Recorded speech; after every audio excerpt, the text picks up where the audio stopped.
Yoga. Kami dari kelompok 3 akan menjelaskan tentang teori penerapan Islam pada masa Hindia Belanda.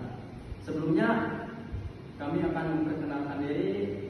Nama saya Akmal Fauzi dengan NIM 23-10078. Saya Nurul Alisa NIM 23-10079. Saya Syakira Minul Safa dengan NIM 23-10109.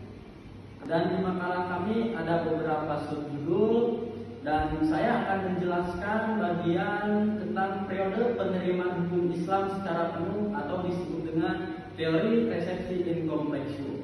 Dan saya akan menjelaskan bagian kedua, teori resepsi atau hukum adat. Dan saya bagian ketiga, saya akan menjelaskan tentang teori resepsio opertorio. Pemberlakuan hukum Islam di Indonesia. Pembicaraan mengenai pemberlakuan hukum Islam di Indonesia, Ismail Sunni membagi menjadi 2 tahap, yaitu masa Hindia Belanda dan masa Republik Indonesia. Pada masa Hindia Belanda menempatkan hukum Islam pada 2 keadaan dalam 2 periode, yakni periode pertama hukum Islam secara penuh atau disebut dengan resepsi in complexu, dan periode penerimaan hukum Islam oleh hukum adat atau resepsi. Sedangkan pada masa Republik Indonesia juga menempatkan hukum Islam pada 2 keadaan dalam 2 periode, yakni periode penerimaan hukum Islam sebagai sumber persuasi dan periode penerimaan hukum Islam sebagai sumber otoriter. Hukum Islam telah banyak juga didirikan lembaga-lembaga peradilan agama dengan berbagai nama yang ada. Lembaga-lembaga peradilan agama ini didirikan di tengah-tengah kerajaan atau kesultanan dalam rangka membantu dalam penyelesaian masalah-masalah yang ada hubungannya dengan hukum Islam, di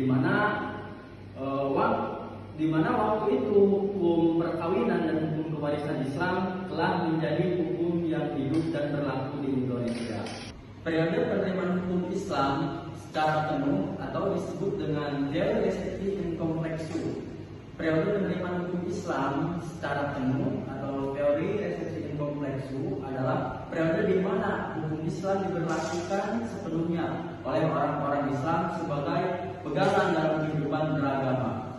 Sebelum Belanda datang ke Indonesia. Baik, saya akan melanjutkan presentasi dari teman saya, yaitu teori resepsi. Teori resepsi adalah teori yang menyatakan bahwa hukum Islam dapat diberlakukan jika tidak bertentangan dengan hukum adat. Teori ini diterapkan oleh pemerintah kolonial Belanda.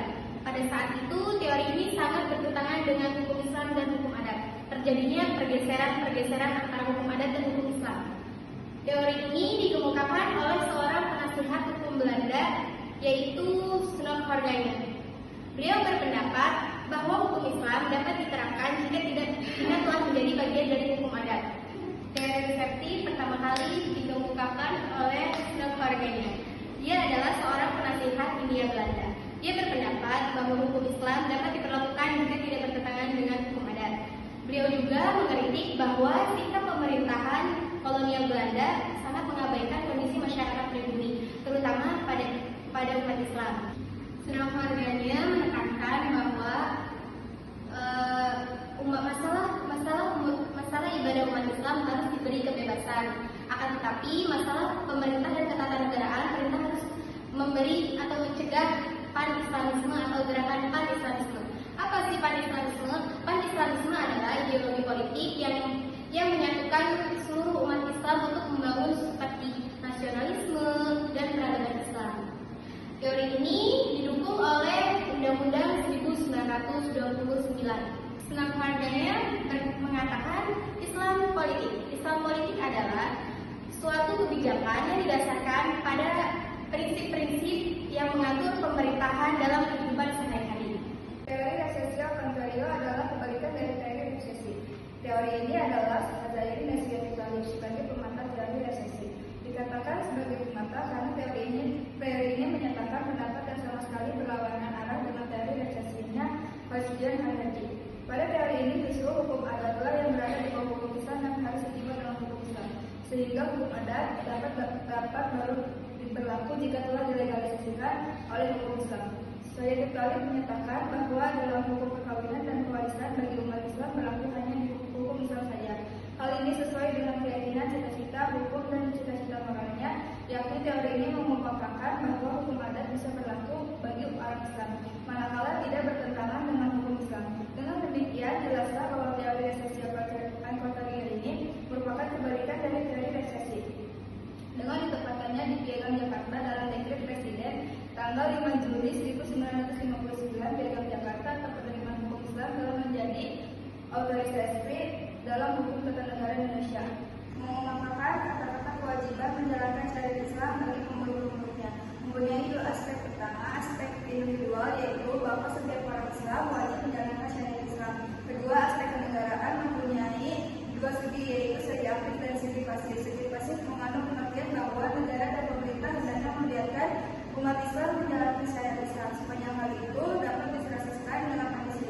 adalah bagian kerajaan